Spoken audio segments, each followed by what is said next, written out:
Welcome to another unboxing video from theplayersaid.com. My name is Grant.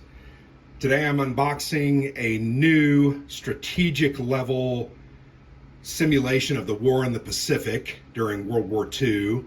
This game is called Orange Swan. Go ahead and lift up the cover. Pacific 1941 to 1945. The game is designed, it's published by Vento, Nuovo games, and Sant'Andrea is his name. I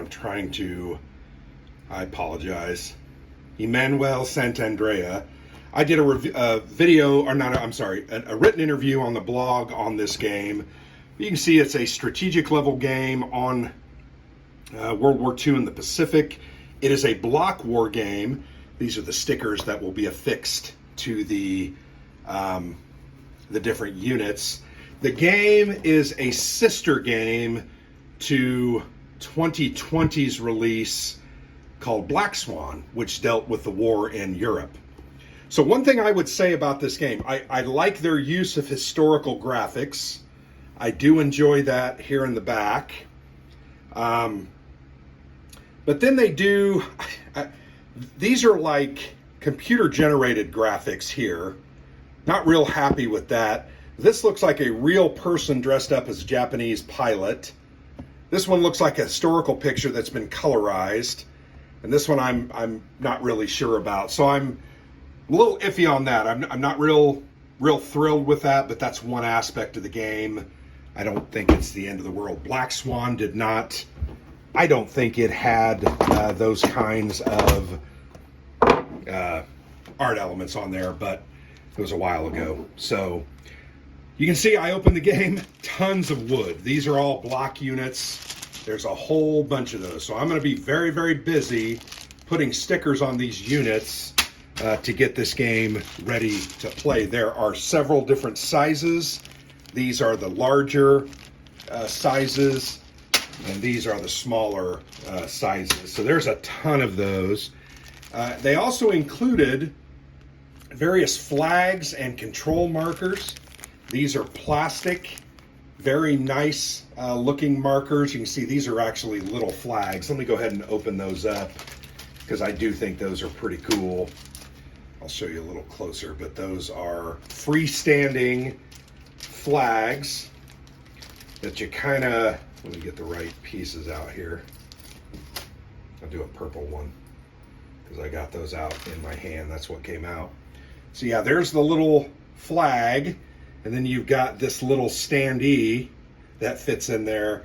Really like that. And I've seen that in a lot of their other games. I've never played one of their games that I actually had these in it. I did play their Solitaire Stalingrad game, and it did not have these in my copy. I know they had them as part of the campaign, but not in my copy because I didn't do the Kickstarter. So very cool looking components there. I really like those little flags. I think that's a nice added touch.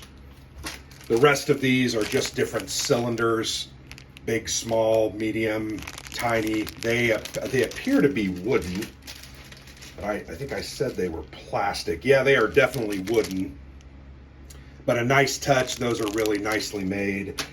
I enjoy wood in my war games. These are wood cubes. You can see there's different colors representing the different nations, all the same size though.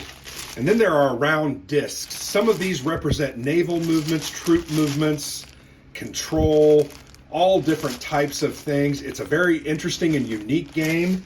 I really look forward to playing it because I think it looks very, very cool.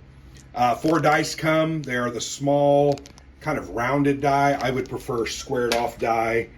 And then here, those stickers that I showed you on the front. These, I believe, are Kickstarter exclusive stickers.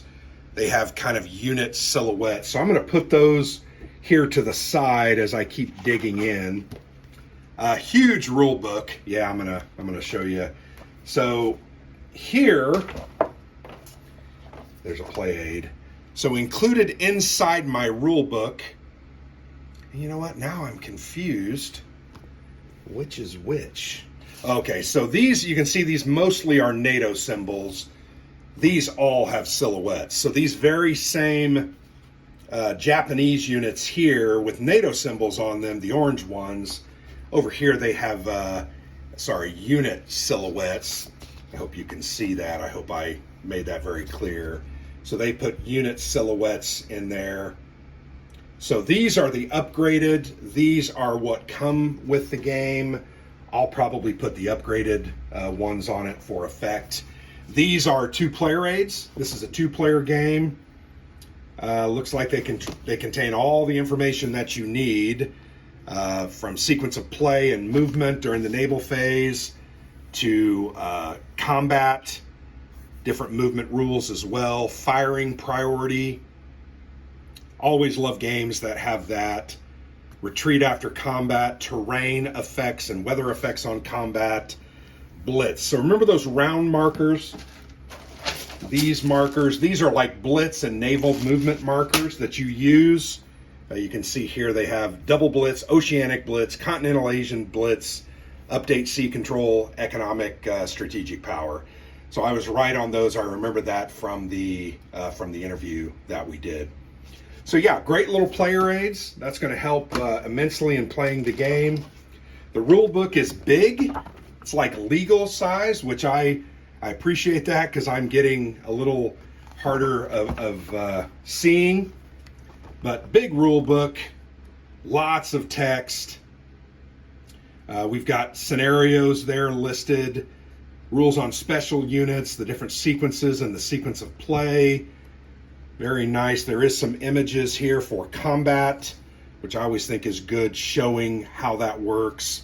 A contested sea zone, couple of different examples, always helps. Production ramp up. There is an economic aspect to the game.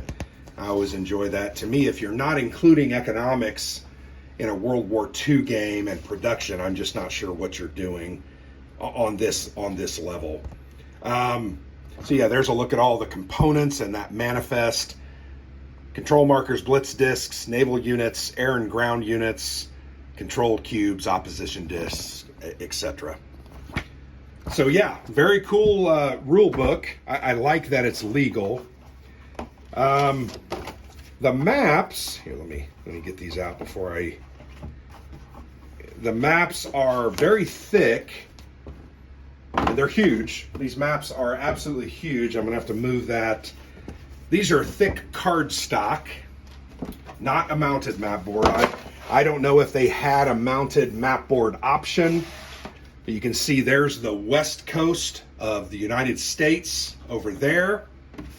And this map is more the Central Pacific, China, and Southwest Pacific. I'm gonna go ahead and throw that one on top there. They're pretty big. I've got a nice piece of plexi that will, we've got big plexi. We'll fit that over there. Really like the detail on the maps. The colors used, I think, really pop. You can see China's a big part of that. There is going to be some combat here in China between Japan, the British here in India, and trying to control this area. And remember I talked about resources.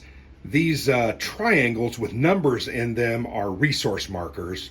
So when you control that area, you're going to add that to your economics. Cool big map, really like that. Actually, putting this out on the table really makes me excited for this game.